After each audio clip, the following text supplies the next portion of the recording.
네, 안녕하세요. 엑스메디 닥터 H입니다. 벌써 4번째 시간입니다. 헬스케어 종사자들을 위한 의학 강의, 심혈관계와 운동 처방, ABC, D.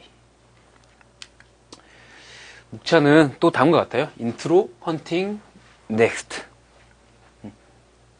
사실 이번 시간에는 우리가 고혈압이라는 거 있잖아요. 고혈압. 그 고혈압에 대해서 우리 워낙 중요한 만성질환이니까 한 번 정도 약간은 전문적으로 한번 들어가 보는 시간이 필요할 것 같아서 좀 집어넣습니다. 약물은? 이거 뭐야? 약물은? 약수터 노름? 놀이터 노름? 네. 한번 가볼게요.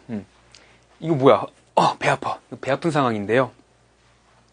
배 아파서 잡고 있는 상황입니다. 자, 우리가 배가 아프다고 했을 때 어떤 식으로 약이 처방되는지를 한번 볼게요. 일단 살펴볼게. 배가 아파요. 배가 쓰리다고 하면 배가 쓰리다. 속이 쓰려. 이거는 위산, 위액, 위에서 나오는 액 때문에 과도하게 나와서 쓰리는 경우가 많습니다. 그렇기 때문에 그 위산이 나오는 그거를 억제해버려. 위산이 못 나오게 만드는 그런 약을 씁니다. 위산 억제제, 아니면 위점막 보호제라던가, 아무튼 그런 계열의 약을 쓰고요. 부글부글해. 너 부글부글해. 막 부글부글 끓어요. 그래서 아프면 얘가 막 이렇게 움직이니까 신경을 자극해서 아픈 거거든요. 막 움직이는 거. 그럴 때는 진정시켜야 되죠. 진경제. 경기 일으킨 걸 진정한다 이렇게 생각하셔도 되고요. 그리고 조용해요. 우리는 이제 청진기로 하지만 너무 조용해. 조용하니까 방구도 안 나오고 가스도 안 나오고 변도 찬 것 같고 그렇게 아파. 그럴 땐 어떻게 해야 되겠어요? 아까는 진정시켰지만 이번에는 촉진, 운동을 촉진해서 가스도 빼고 막 이렇게 해야 되겠죠. 이렇게 들어가는 거죠. 자, 또 하나. 울렁울렁거려요. 울렁거리면서 배가 아파. 더 부를게. 울렁거려. 이럴 땐 어떻게 해야 되겠어? 울렁거릴 때는 항구토제를 해야 되겠죠. 항구토제, 구토 못하게 하는 약. 근데 자, 이렇게 한번 들어가 볼게요.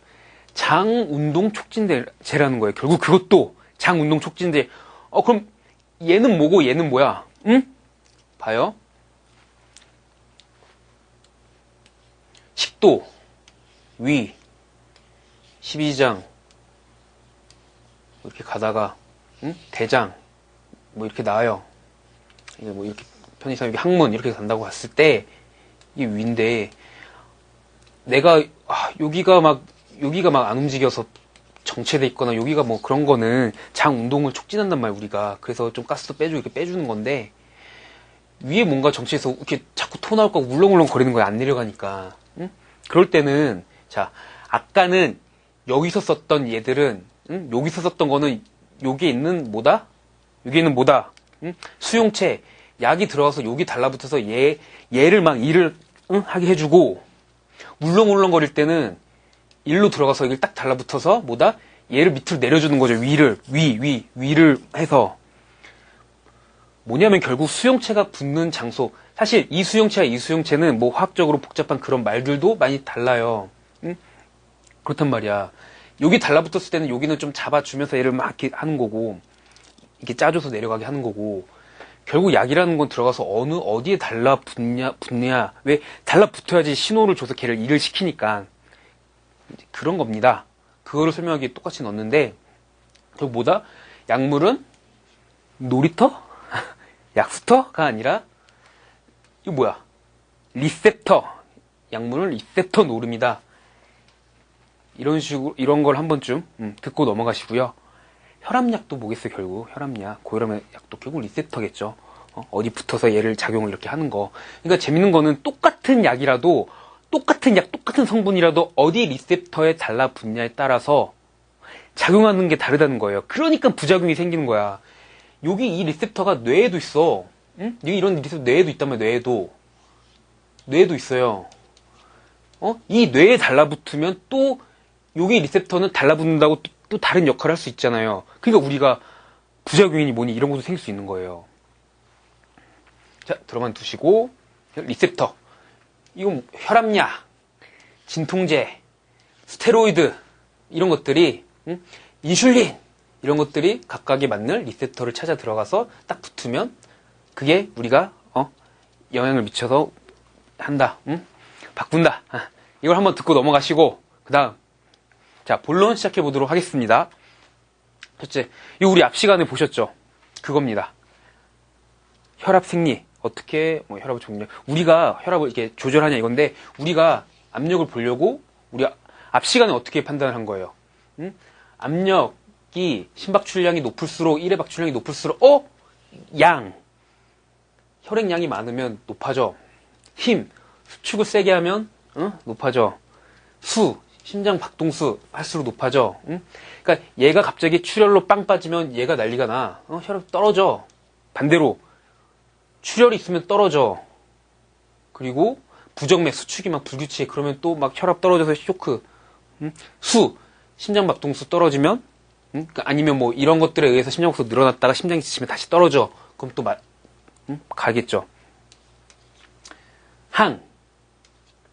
말초 저항 이런 거겠죠. 길이 높냐 낮냐. 근데 사실 지난번에 우리 지난 시간에 한 거는 이제 급성, 응급성화 이런 거에 대해서 본 거고요.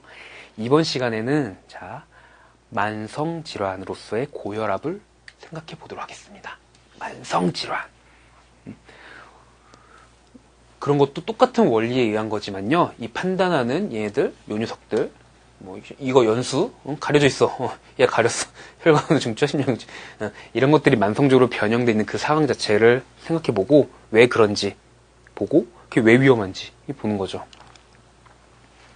약간 좀 가는 거고요. 그래서 우리가 이런 게 있어요. 고혈압의 정의 및 원리. 생각해봐요. 혈압이 높아. 제가 혈압이 높으면 만성적으로 염증을 일으키고 어쩌고저쩌고 얘기를 했는데요. 이 고혈압이 왜 생길까에 대해서는 이런 거 있어요. 사실 드물게 혈압을 높게 만드는 그런 병들이 있습니다. 종양, 예를 들어 종양인데 얘는 계속 교감신경 자극해서 계속 막 혈압 높게 만들어. 그런 종양도 있고 여러 가지 있는데 지금 여기서 다룰 주제는 그건 아니고요. 그거는 병원에서 이상하게 이 사람은 혈압이 높을 이유가 없는데 너무 높다거나 이럴 때 판단해서 갖고 들어가는 그런 거는 좀 약간 제외를 시키고, 우리가 대부분의 사람들이 혈압이 높아서 혈압약을 먹고 조절하고 그런 그 고혈압은 사실은 유전적인 영향도 크고요. 그리고 환경적인 영향, 내가 뭘 먹냐, 어떤 상황이냐, 어떤 스트레스를 받냐 이런 거에 영향이 크죠. 얘들이 상호작용을 하는데, 상호작용을 해서 만성적으로 알도스테론이라는 거는 몸에 작용하는 신경물질입니다. 호르몬인데 신장에서 우리가 콩팥에서 뭘 한다고 했죠? 노폐물을 버린다고 했죠. 노폐물을 버릴 때 이제 너무 소금이 많으면 소금도 버려요. 소금도 버리는데 그 버린 소금을 다시 이게 잡아오는 거죠. 낚시로 잡아. 낚시. 소금 잡아. 그러면은 혈관에 소금이 많아지면 소금 짜니까 어떡해? 짜면 우리 물 마시잖아요. 똑같아. 혈관도 얘도 너무 짜면은 주위에 있는 세포나 이런 거에서 물을 자꾸 끌어들여요. 그러면은 양힘수황, 양이 많아지겠죠. 뚱뚱해지겠죠. 그래서 혈압이 올라가는 거예요. 상호작용에 의해서 얘가 계속 나오고 많아지고, 교감신경도 자꾸 뭔가 흥분 상태고 작돼 있고, 혈관 비대, 이거는 혈관이 넓어졌다는 건 아니고요. 이렇게 두꺼워졌다는 거예요. 두꺼워지니까 길이 좁으니까 혈압이 높죠. 이런 것들이 만성적으로 얘네들이 합쳐서 이렇게 하는 어떤 좀 복잡한 과정을 거칩니다. 그래서 혈압은 140에 90, 수축기 혈압이 140, 이완기 혈압이 90 이상이면 일단은 고혈압이라고 정의를 합니다. 그런데 이런 게 있어요. 다시 심혈관 질환. 뭐냐면 혈압이 높다는 건 일단 우리가 심혈관, 심장과 혈관과 관련된 여러 가지 질환들, 제가 말씀드렸잖아요. 얘가 있는데 빵 터질 수도 있고, 얘가 막 쓸고 들어가서 여기 염증이 일어나면 또 뭐가 생겨갖고 맞고 얘가 떨어져 나가면 여기저기 또 이 부스러기들이 맞고 다니는 이런 것들이 생길 수 있는 심혈관 질환. 아니면 심장 자체도 너무 힘들어. 계속 혈압 높게 해줘야 되니까 힘들어. 이런 거. 그런 것들이 생길 확률이 높아진다는 겁니다. 그게 고혈압이에요. 그거. 아까 고혈압 자체가 어떤 특정한 원인, 교감신경을 자극하는 그런 종양들, 그런 것 때문에 생길 수도 있지만 고혈압이 그런 것 때문에 생길 수도 있지만, 사실은 그거보다 이런 거랍니다. 이 고혈압 때문에 발생할 수 있는 심장과 관련된 여러 가지 합병증들, 여러 가지 그런 심장과 그런 문제들, 이런 것들 때문에 고혈압 환자를 평가하고 만성적으로 혈압을 조절합시다, 이런 거예요. 그러니까 이제 약간 이제 미스 커뮤니케이션이라 해야 되나? 그런 게 이거인 거죠. 사실은 우리 집안은 우리 집안은 증조할 우리 엄마는 혈압 180이었고 우리 할머니도 180, 외할머니도 180, 다 180 넘었어.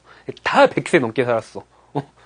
그럼 그 사람은 이제 몸 체계 자체가 거기에 딱 적응된 거죠. 이런 사람도 있단 말이에요. 물론 그런 사람들도 요즘에 조절을 해야 된다 이렇게 보긴 하지만요.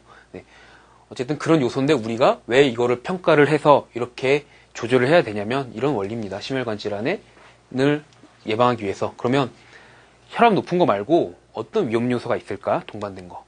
콜레스테롤, 지질이겠죠, 지방. 수치는 너무 신경 쓰지 마시고요. 이것도 그냥 지방이라고 생각하시면 돼요. 저밀도, 질, 단백질인데 결국 콜레스테롤 관련된 지질, 수치들. 우리 건강검진할 때 나오잖아요. LDL은 높을수록 안 좋은 거고 HDL은 좋은 거야. 높을수록 좋아. 혈당. 앞에 뭐라고 그랬어요? 피가 끈적끈적해지면 안 좋겠죠. 허리둘레. 이건 비만을 생각하는 거죠.